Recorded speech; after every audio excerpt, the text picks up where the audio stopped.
In the year 2005 Santa Monica ने gaming industry में history create कर दी जब उन्होंने बनाया इस गेम को, गॉड ऑफ वॉर।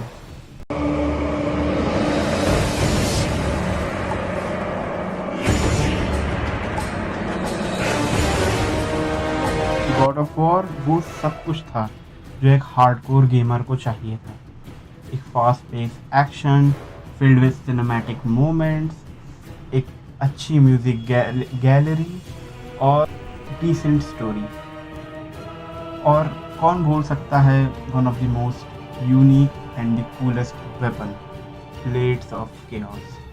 लेकिन इतनी सारी ऑसम चीज़ों के होने के बाद भी गेम में एक चीज़ थी जिसने मेरा ध्यान सबसे ज़्यादा खींचा, और वो कोई और नहीं, इस गेम का मेन कैरेक्टर क्रेटोस था। और आज हम क्रेटोस के ही बारे में बात करने वाले हैं।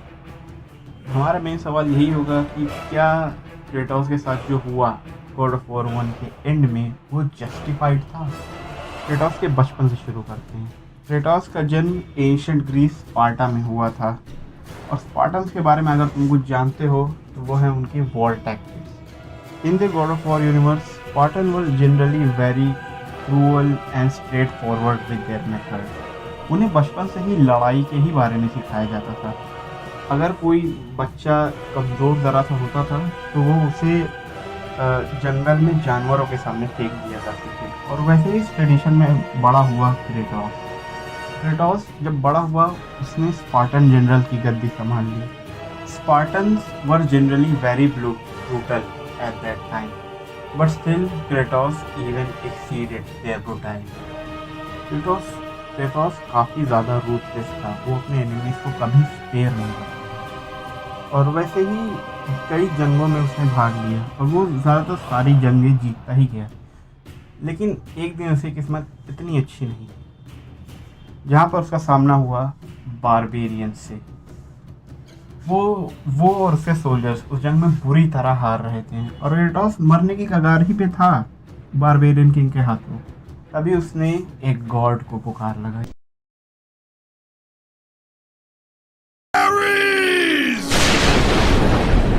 The sky split apart and the god of war stepped through. Descending from Olympus, he saw the makings of a god in a mere mortal. Ares would save Kratos. He would turn.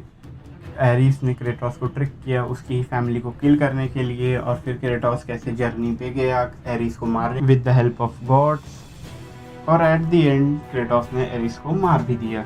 Eris के मरने के बाद God's ने जो Kratos से promise किया था कि वो उसके नाइटमेयर से उसे आज़ाद दे देंगे और उसे माफ़ कर देंगे। लेकिन गॉड्स ने ऐसा नहीं किया। गॉड्स ने क्रेटोस को मना कर दिया। गॉड्स ने उसे माफ़ तो कर दिया, लेकिन गॉड्स ने उसकी प्ली नहीं मानी कि उसे उसके नाइटमेयर से आज़ादी मिल जाए, क्योंकि उनके हिसाब से अथीना जो गॉड्स और क्रेटोस की मीडिएटर थी उस पर, उसके हिसाब से कि क्रेटोस के सिंस इतने ज़्यादा बड़े हैं कि उन्हें कोई भी गॉड माफ़ नहीं कर सकता पूरी तरीके से।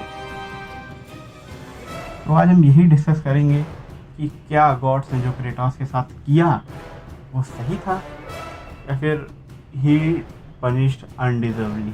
As we know, Kratos were really brutal, right? He killed anyone regardless of their gender, or even if they were childs, he killed them brutally. But one can say that he did not commit any of those crimes by his own regards. क्योंकि जब वो Spartan general था तो वो kind of उनका tradition ही था ऐसे जंग करना और किसी को भी ना छोड़ना।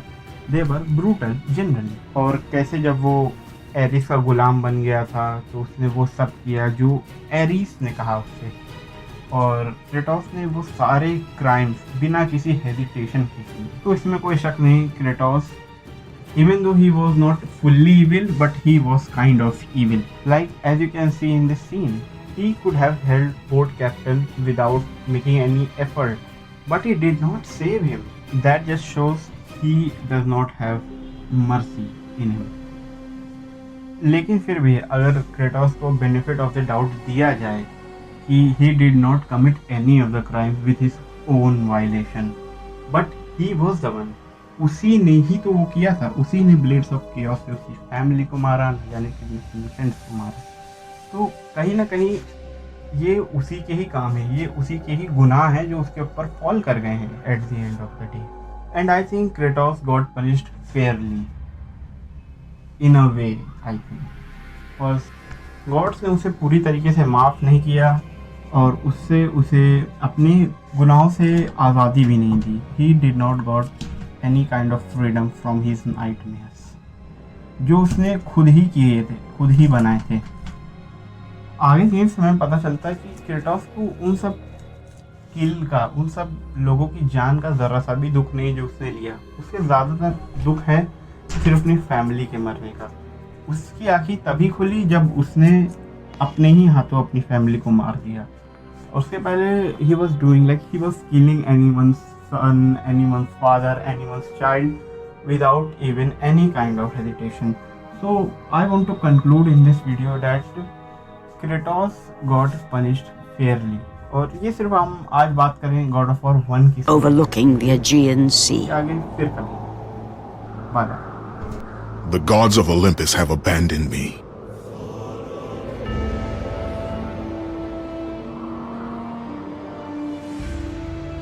Now there is no hope.